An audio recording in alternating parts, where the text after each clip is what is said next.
Okay, let's talk about that dreaded check engine light. You know the feeling, right? That little orange symbol pops up and your heart just sinks. You're probably thinking, oh great, this is going to be complicated and expensive. But what if I told you it doesn't have to be? What if you could actually crack the code your car's sending you? Well, guess what? That's exactly what we're going to do right now. So you've gone and plugged in your scanner, and it spits out this code, P0002. Sounds kind of cryptic, doesn't it? Almost like a secret agent's call sign. But really, it's just your Ford trying to tell you, hey, something's up with my fuel system. So let's dive in and figure out exactly what that message means. All right, first things first, we've got to translate this code from, car speak into plain English. Think of it as step one in our little investigation here, understanding the clue. So the official definition is fuel volume regulator control circuit range/performance. I know, that's a mouthful, but let's just break it down. Your car has a brain, right? We call it the powertrain control module, or PCM for short, and that brain is expecting a very specific signal from the fuel system. It's like it's waiting for a number between, say, 4 and 8. But suddenly it gets a 2, or maybe a 10. Well, that's totally out of range. And that's exactly when the alarm bells go off inside the computer and boom, you see that check engine light. Okay, so the signal is off. The next logical question is, why? What's causing this mix-up? This brings us to the next phase of our investigation. We're going to identify the culprits. And believe it or not, there are 4 main suspects we need to look at. And here they are, our lineup of usual suspects.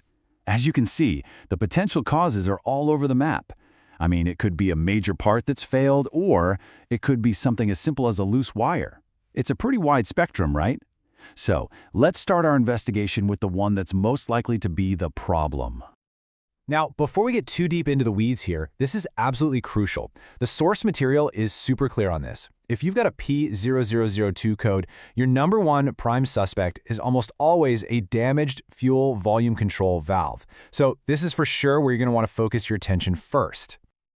All right, let's put our prime suspect under the microscope, the fuel volume control valve, or FVCV. Just think of this thing as a super precise gatekeeper for your engine's fuel. Its whole job is to constantly adjust to keep the fuel pressure exactly right. But over time, like any mechanical part, it can just plain wear out, or it might get clogged with gunk, or even fail electronically. When that happens, the gate gets stuck open or shut, the fuel pressure goes totally haywire, and that's what sends those crazy, erratic signals back to the car's brain. And the fix for our number one suspect? It's pretty straightforward, actually. If the valve's broken, you just have to replace it. A brand new valve should get everything back in working order, and hopefully clear that annoying code for good. Okay, let's move on to suspect number 2. This one's a little more internal. Remember the PCM, your car's brain? Well, it has specific little components inside for very specific jobs. And the power stage driver, that's the part that actually sends the command to control the fuel volume. So if this tiny component fails, the brain itself is literally sending out a bad signal from the get-go. And just like with the valve, the fix here is, you guessed it, a replacement. Now, this is a more delicate operation, for sure, since you're messing with the vehicle's main computer. But if that driver is indeed the cause, replacing it will solve the problem.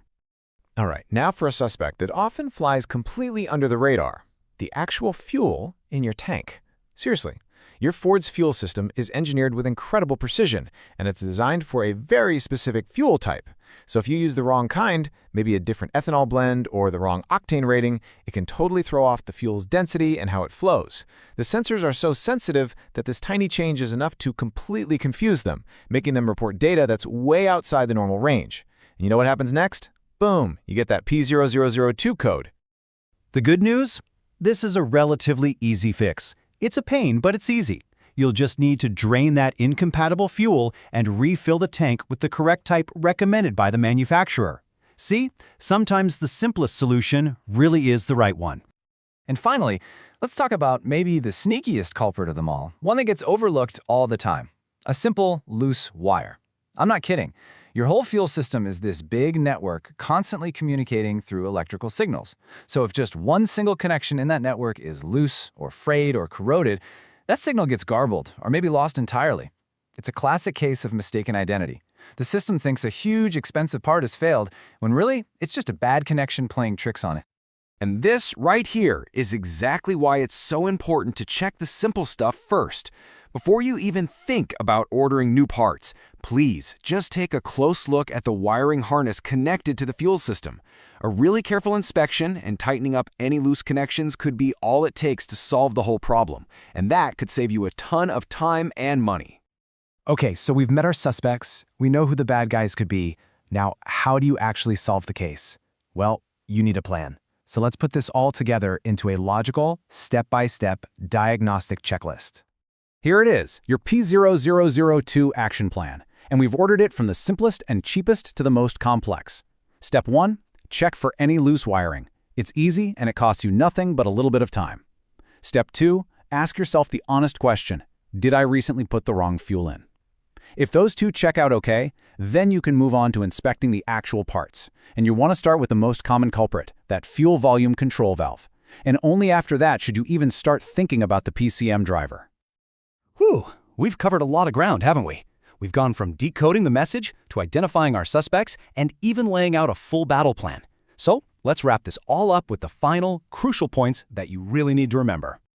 So here's the bottom line. That P0002 code, it's all about a problem with your fuel volume control. Simple as that. And your prime suspect should always be the fuel volume control valve. But please, don't forget the simple things. Always check your wiring and your fuel type before you start shelling out cash for expensive components. Following that logical step-by-step process is truly the key to getting this fixed right and fixed fast. So that check engine light doesn't seem quite so intimidating anymore, does it? I mean, you've got the clues, you've got the list of suspects, and you've got a solid action plan. The only question left is, are you ready to get out there and crack the code?